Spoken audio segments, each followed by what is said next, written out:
Menuju ke informasi selanjutnya, ulah joki-joki vaksinasi yang merebak belakangan ini membuat proses vaksinasi di tanah air gaduh.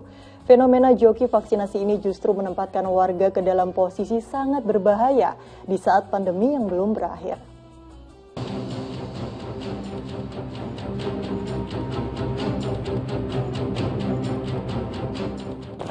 Joki vaksin COVID-19 di Banjarmasin ini diringkus polisi.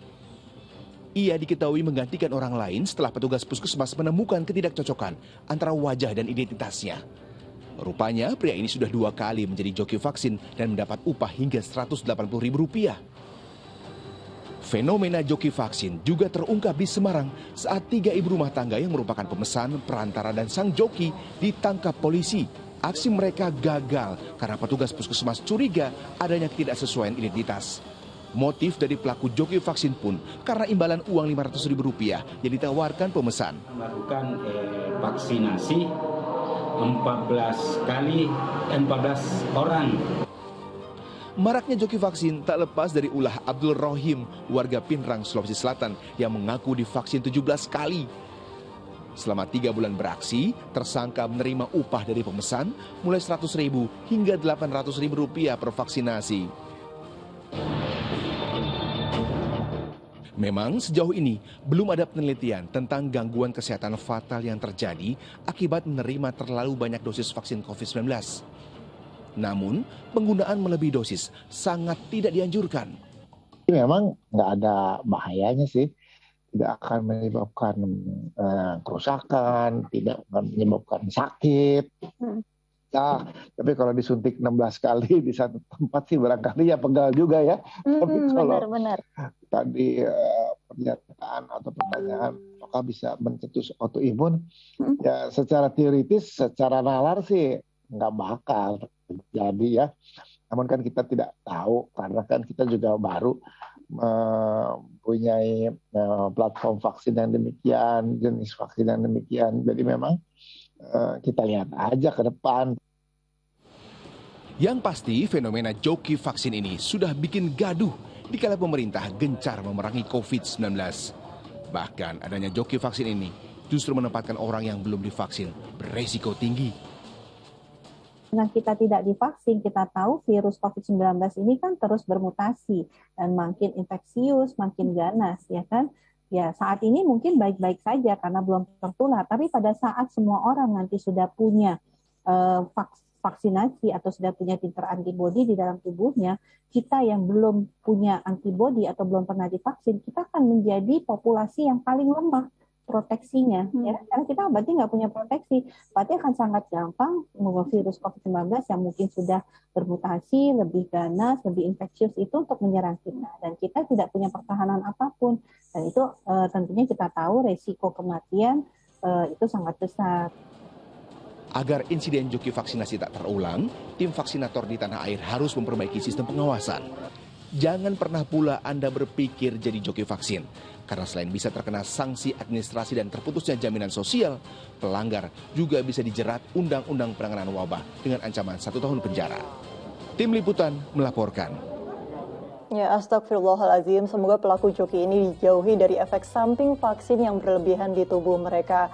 Ustadz Atabik mungkin bisa beri tanggapannya di mana joki vaksin ini mungkin dia kesulitan uang hingga rela tubuhnya divaksin berkali-kali dan menjadi joki vaksin. Tetapi perbuatan ini salah, bukan hanya untuk dirinya sendiri tapi juga tidak melindungi bagi orang yang seharusnya divaksin karena orang tersebut juga tidak mendapat antibodi dan bisa berbahaya bagi orang lain.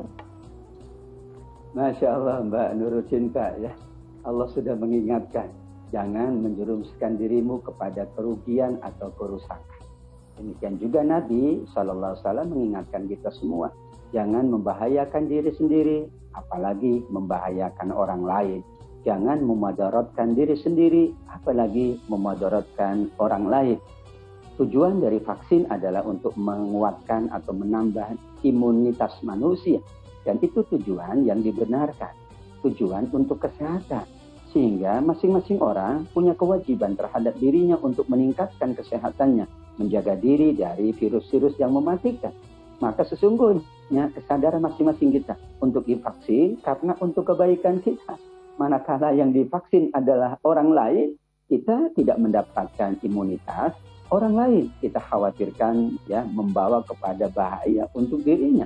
Betul, kadang-kadang faktor ekonomi mendapatkan ya imbalan yang sesungguhnya itu tidak berbaloi, ya tidak sesuai dengan resiko yang mungkin ia hadapi, resiko hukum, resiko yang lain dan sebagainya mungkin sekarang belum diketahui oleh para dokter, tapi bisa jadi karena tentu diperuntukannya adalah untuk masing-masing kita, untuk keselamatan dan kesehatan kita, dan kita hindari perilaku yang dilarang oleh Allah. Jangan menjerumuskan dirimu kepada kebinasaan, kerusakan dan kerugian. Wala tulqu biaidikum ila tahluka. Jangan pula kata Nabi SAW merugikan diri sendiri, membahayakan diri sendiri, apalagi merugikan orang lain, membahayakan orang lain. Ditambah tentu akan terjadi bias, ketidakpastian. Ini yang sudah divaksin siapa, yang sudah betul-betul namanya tertera juga siapa. Kalau terjadi kesimpang siuran, khawatir nanti ya apabila virus-virus itu sudah banyak tersebar, kita tidak tahu dan tidak dapat memproteksi diri karena kita tidak tahu. Jangan-jangan si fulan sebetulnya belum kebal, belum imun, ternyata sudah dan lain sebagainya. Dan tentu kita hindari perilaku yang merugikan banyak orang, perilaku yang bisa jadi membahayakan banyak orang. Kita menyadari diri sendiri, kita butuh untuk kesehatan kita. Kita butuh untuk kebaikan kita. Karena sehatnya kita adalah sehatnya keluarga kita. Sehatnya sahabat kita, sehatnya masyarakat kita, dan sehatnya bangsa yang kita cintai ini. Amin ya rabbal alamin. Ya, Masya Allah, luar biasa sekali tausiahnya dari Ustadz Atabik Lutfi. Dan tausiah tadi sekaligus menutup jumpa kita di segmen 2 ini. Terima kasih Ustadz Atabik Lutfi atas waktu dan tausiah yang diberikan untuk seluruh pemirsa Ajwa TV. Sehat selalu Ustadz. Assalamualaikum warahmatullahi wabarakatuh. Waalaikumsalam warahmatullahi wabarakatuh. Terima kasih kembali Mbak Nurul Cinta. Sama-sama, terima kasih Ustadz. Dan pemirsa